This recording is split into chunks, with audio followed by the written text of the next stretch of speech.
Ang gagawin po naman natin ngayon ay ang convolute lace stitch, closed lace running stitch, at ang open lace running stitch. Ganito po gawin ang convolute lace stitch. Ayan, may makikita po kayong dalawang guhit sa taas at sa baba, at iyan po ay tatahian muna ng running stitch. Ayan, ganyan po gawin ang running stitch. Tusok, higit, tusok, higit, tusok, higit. Ayan, ganyan lamang po ang running stitch. At ang susunod pong gagawin diyan ay papasukan po natin ang karayom na may pink na sinulid.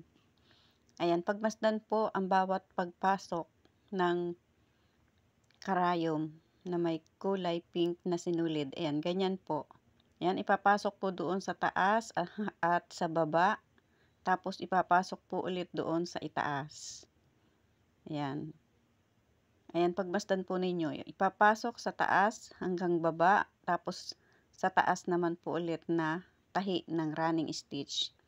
Ayan, ganyan lamang po ang paggawa ng convolute lace stitch.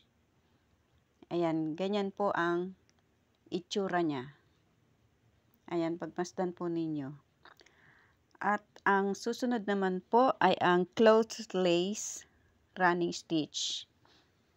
Dito po sa closed lace running stitch, may makikita rin po kayong dalawang guhit bilang gabay sa pagtusok ng karayom. Ayan, ganyan po. At iyan ay gagawa po muna tayo ng running stitch. Ayan, ganyan po gawin ang running stitch. Tusok, higit, tusok, higit. Tutusok, tapos hihigitin. Ayan. Ganyan po ang paggawa ng running stitch. Depende na rin po kung gaano kalayo ang pagitan ng pagtahi. Ayan, ganyan po ang running stitch. At ang susunod naman po ay lalagyan na po natin ng kulay pink na sinulid. Ayan, itutusok po muna sa ilalim at ipapasok ang karayom sa bawat tahi ng running stitch. Ayan, kung saan po itinustok pataas, doon din po itutusok ang karayom pababa.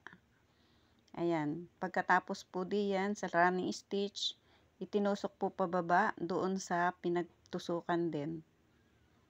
Ayan, sundan po ninyo ang bawat pagtusok at pagpasok ng karayom. Ayan, ganyan po gawin ang closed lace running stitch. Ayan, itinusok galing sa baba. Tapos, ipinasok naman po doon sa tahi ng running stitch. At itutusok naman po ulit pababa doon sa pinagtusukan. Ayan, ganyan po. Yan, itutusok po muli yan dyan, pababa. Yan, itutusok galing sa ibaba, pataas. Tapos, isusuot naman po diyan sa tahi ng running stitch. Tapos, itutusok naman po ulit sa pinagtusukan pababa. Yan, ganyan po ang paggawa. Ang tawag po diyan ay closed lace running stitch. Ayan, ganyan po ang itsura niya.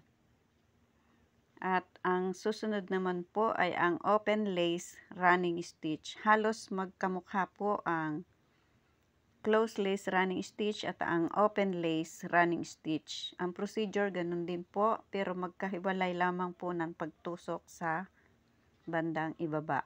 Ayan, ganyan po. May dalawang guhit po kayo makikita bilang gabay sa pagtusok ng karayom. At ang una nga po ay gagawan ng running stitch. Ayan, ganyan po ang paggawa ng running stitch. At gamit po ang kulay pink na sinulid ulit. Ayan, itinusok galing sa ilalim at isinulot naman po ang karayom sa tahi ng running stitch. At hindi na po doon sa pinagtusukan itutusok pababa. Medyo may pagitan na po. Ayan, pagmasdan po ninyo. may pagitan yung pagtusok ng karayom sa bandang ibaba. Ayan, ganyan po. Pagmasdan po ninyo hanggang sa matapos. Ayan, itinusok galing sa ilalim. Tapos ipinasok po sa tahi ng running stitch at itinusok ulit pababa. Medyo malayo doon sa pinagtusukan. Ayan, ganyan po ang paggawa ng open lace running stitch. Ayan, pagmasdan po ninyo. Yan, itinusok galing sa baba, ipinasok ang karayom sa tahi ng running stitch. Yan, tapos itinusok po muli sa pababa na may pagitan.